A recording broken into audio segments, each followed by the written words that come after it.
98 American aircraft have landed in Israel, and this might be the last stage of preparation before Iran's reckoning arrives. This is the clearest signal Washington has ever sent to Tehran. Keep hitting American troops, keep hitting your neighbors, keep hitting global trade, and the US has the capacity to keep planes over your skies for weeks, not just a single night. Now you might be thinking, 98 planes? That's it? The answer is no, because the number isn't really the story here. What matters is what those planes are hauling. A large share of these 98 aircraft are tankers, meaning aerial refuelers. Fighter jets fly in, strike, and come home. Tankers do something different.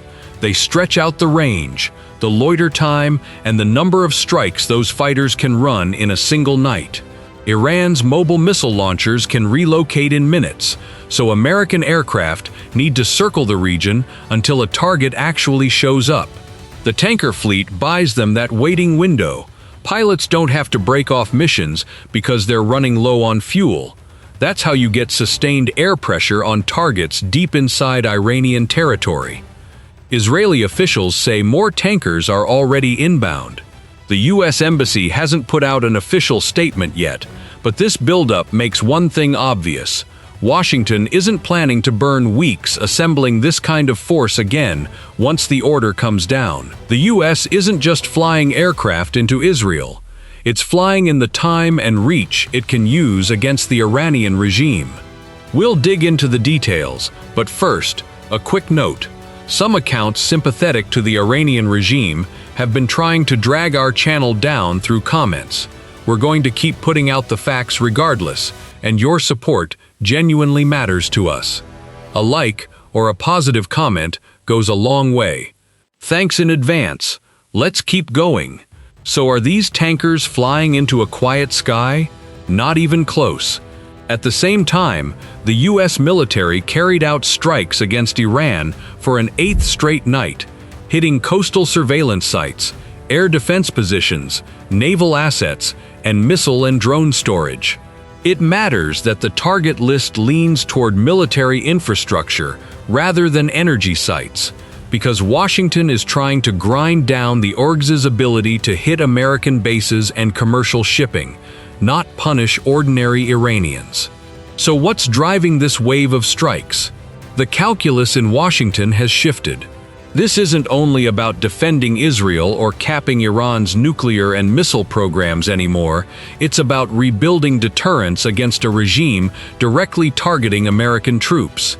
CENTCOM says more than 50,000 U.S. personnel are stationed across the Middle East, which means Iran isn't threatening one isolated base, it's threatening the entire American footprint from Jordan to Kuwait, Bahrain to Qatar. The tanker fleet heading to Israel is the offensive edge of this wider defensive posture, while U.S. warships guard the sea lanes around Hormuz. Fighter jets hit Iran's surveillance towers, missile depots, and strike infrastructure. Tankers keep those jets in the fight longer. In other words, Washington is squeezing Tehran from 3 angles at once: a naval blockade, sustained air pressure, and base defense on the ground. But Iran's response didn't stop at American bases, and this is where Tehran may have made its biggest strategic error. Iran's attacks are pushing Jordan, Kuwait, and Bahrain, none of which wanted to get pulled directly into this war, closer to the U.S. instead of further away. Kuwaiti authorities say Iranian strikes damaged power generation and water treatment systems, knocking out service in parts of the country. Air raid sirens went off across Bahrain. Both Kuwait and Bahrain say they've intercepted fresh waves of missiles and drones. Jordan summoned Iran's representative to formally protest. Gulf states had spent years trying to walk a line between the two powers, keeping the American security umbrella without stepping into open conflict with Iran. But once Iran starts hitting the infrastructure of countries hosting U.S. bases while staying out of the fight themselves, that balancing act collapses. A country whose power and water systems get hit has no real choice but to beef up its air defenses and ask Washington for more protection. So while Tehran is trying to push the US out of the region, it's actually manufacturing fresh reasons for the American military to stay. Iran's attacks are building more than a military response. They're building a political coalition. The Gulf Cooperation Council issued a joint condemnation. Saudi Arabia publicly backed Kuwait, Bahrain, and Jordan. Whatever Iran is hoping to accomplish by intimidating American partners and pulling them away from Washington, the outcome is running in the opposite direction. More American air defense, more radar coverage, more shared intelligence, and a bigger tanker fleet sitting in Israel. The pressure Iran is generating with cheap drones is pushing the US to build a pricier, far more capable military network across the entire region. And where does Israel fit into this? It hasn't taken part directly in the latest American strikes, but it has said it will hit back with full force if Iran fires missiles toward Israeli territory. That means if Iran launches a new salvo that threatens Israeli airspace by way of Jordan, the same tanker fleet backing American jets today could become the backbone of a joint US-Israeli operation tomorrow.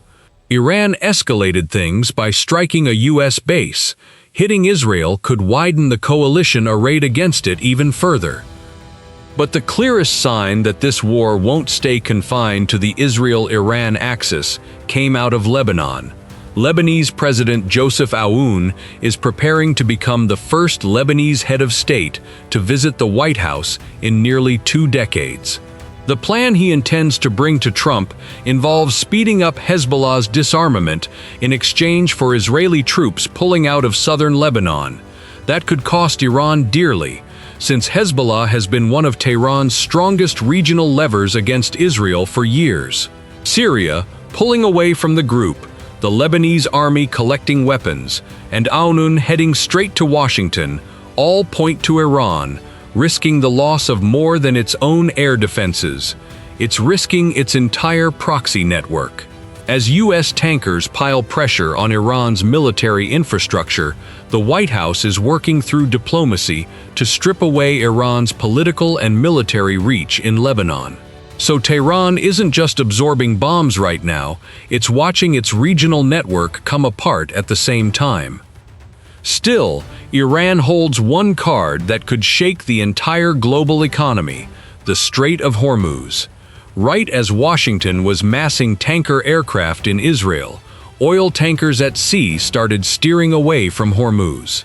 Before this conflict, somewhere between 125 and 140 ships passed through the strait every day. On one recent day, only 3 commercial cargo vessels made the crossing. Large crude carriers and LNG ships showed no visible transits for 2 straight days. Some ships sat waiting in the Gulf of Oman. Others turned around even after getting close to the strait. Here's the striking contrast. American tankers are multiplying in the sky while oil tankers vanish from the sea. Since Iran can't outmatch American military strength directly, it's trying to squeeze Washington by holding the global economy hostage instead.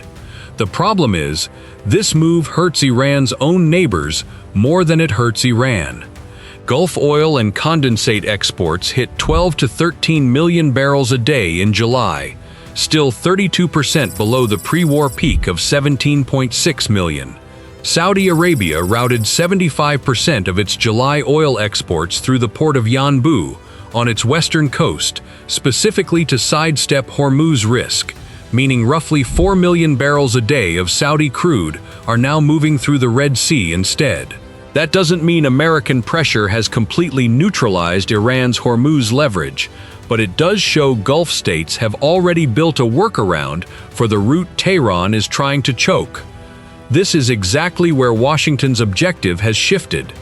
U.S. Energy Secretary Chris Wright said the operation has moved beyond just targeting Iran's nuclear program and is now focused on keeping oil flowing through Hormuz. That statement explains the growing tanker fleet. You can strike a handful of nuclear sites in a matter of days.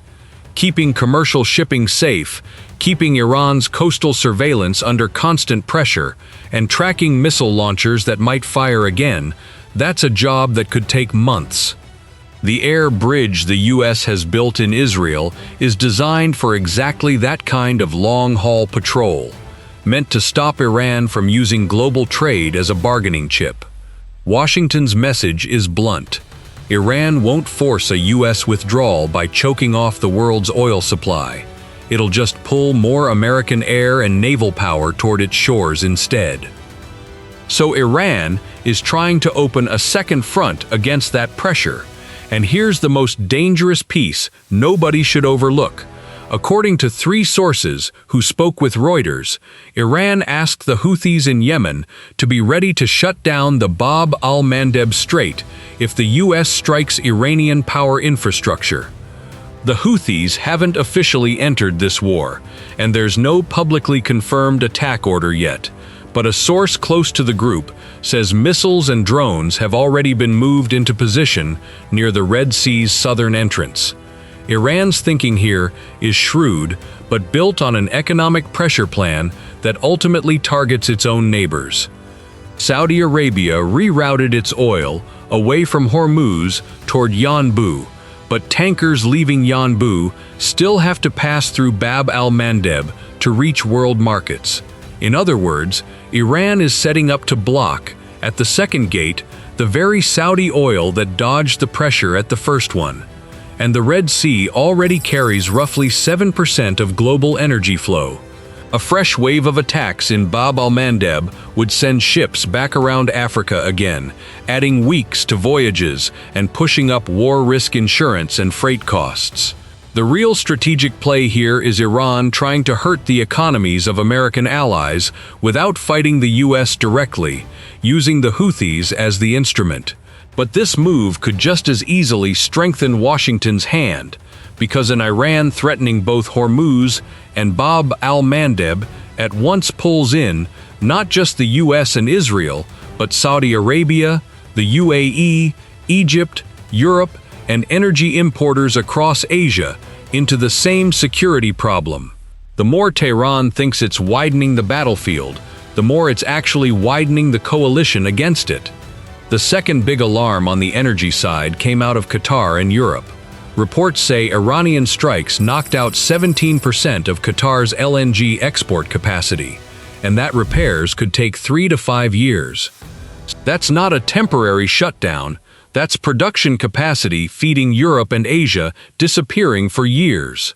With fresh tension building around Hormuz, Europe's benchmark natural gas price climbed to roughly a 4-month high.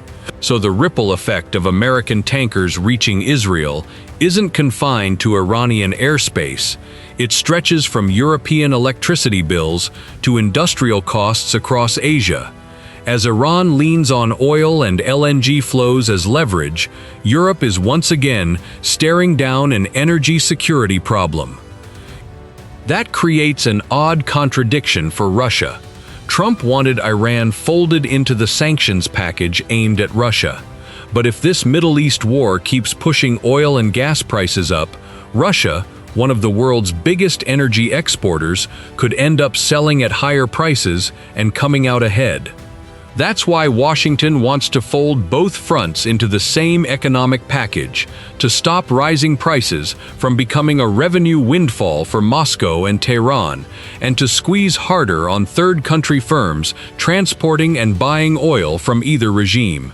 Nothing's been finalized on folding Iran into the Russia sanctions bill, but Trump's push puts Chinese refineries and shadow fleet operators squarely in the middle of the conversation.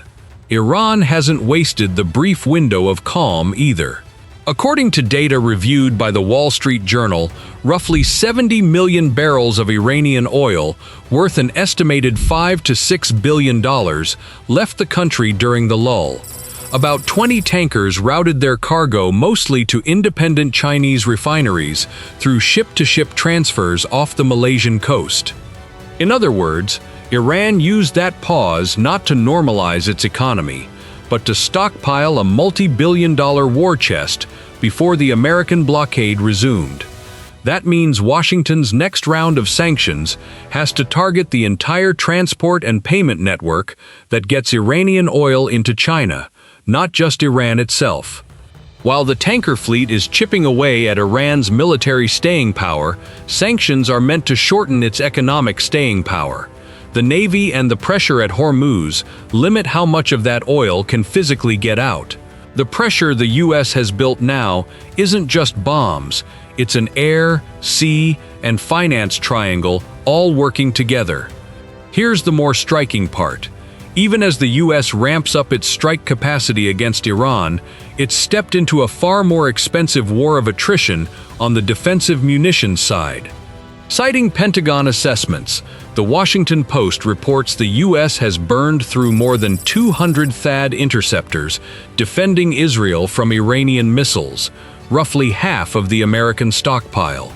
U.S. Navy ships have also fired more than 100 SM-3 and SM-6 interceptors. Israel is estimated to have used fewer than 100 Arrow interceptors and roughly 90 David Sling interceptors over the same stretch. Exact remaining stock numbers are classified, so it wouldn't be accurate to claim America is running dry, but it's clear the production line can't keep pace with current consumption. That's exactly where Iran's asymmetric advantage lives.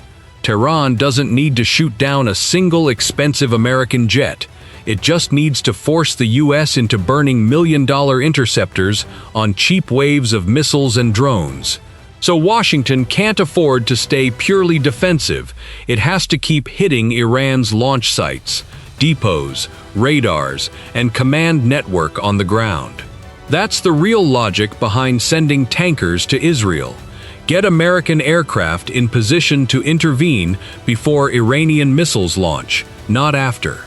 Disrupting attack preparation at the source may hold up better over time than burning through defense missiles reactively. Tankers matter here because finding mobile launchers means aircraft have to loiter around Iran for extended periods and strike the moment intelligence comes in. This tanker buildup isn't a sign of unlimited strikes against the Iranian population. It's a sign of sustained pressure meant to choke off the regime's ability to keep launching missiles. At the same time, Washington also has to keep an eye on the Pacific. THAAD, SM-3 and SM-6 stockpiles aren't reserved only for the Middle East. They're part of American planning against China and North Korea across Guam, Japan, South Korea, and the broader Navy posture. Every week this war drags on, narrows the strategic flexibility the U.S. has set aside for the Pacific. So the buildup of 98 aircraft is also, in a sense, an attempt to wrap this war up faster. If Iran's attack capacity can't be reduced quickly, America is looking at a much longer and far costlier munitions race. And Iran's missiles aren't Washington's only obstacle. Congress is arguing over how long this war should run and what it should cost. Back in June, the Senate passed a resolution, 50-48, with 4 Republicans crossing over to join Democrats, calling for congressional authorization before further force is used against Iran. The resolution's legal weight is disputed, but its political message isn't. Even inside the Republican majority backing a hard line on Iran, there are members who don't want an open-ended war. After the ceasefire fell apart, Senator Adam Schiff introduced a fresh war powers resolution. A separate proposal from Republican Representative Tom Barrett would cap operations at 90 days, ban a ground invasion outright, and let the authorization lapse on July 30th. None of that is locked in yet, but Tehran may well read every debate happening in Washington as a crack in American resolve. That's the political message riding alongside the tanker fleet. Even with Congress still arguing, the U.S. military is holding the capacity on the ground to respond to any attack on American personnel. Meanwhile, Senate Democrats reacting to the Iran war also stalled the roughly $1 trillion defense bill, with the vote landing at 50-46, short of what's needed to advance. So while the Pentagon is asking for more interceptors, more tanker maintenance, more flight hours, and bigger supply budgets, Congress wants a clear objective and an exit plan. If Tehran's strategy is to run out the clock, Washington's biggest vulnerability might be that the political calendar is moving faster than the military one. The U.S. needs to turn its battlefield advantage into concrete, limited outcomes, neutralizing the IRG's units attacking American troops, restoring safe passage through Hormuz, cutting into Iran's missile capacity, and pushing the regime toward negotiations without escalating into a ground invasion.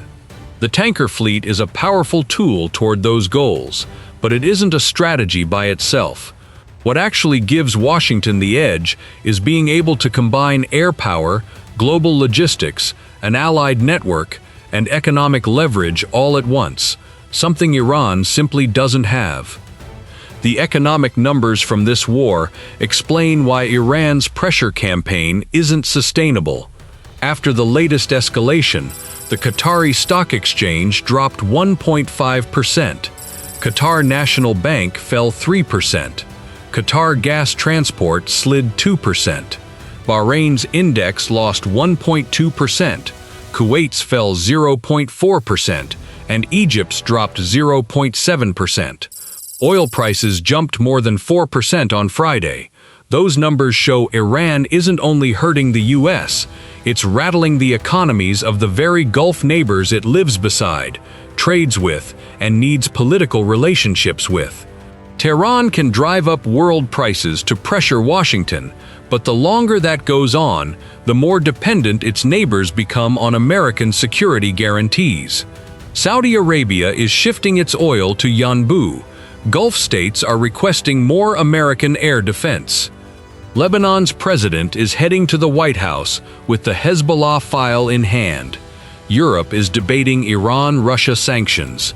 Chinese refiners are staring down secondary sanctions risk. The more Tehran believes it's expanding the front, the more it's actually expanding the coalition standing against it. So here's a question for you. How long do you think Iran can hold up under this kind of pressure?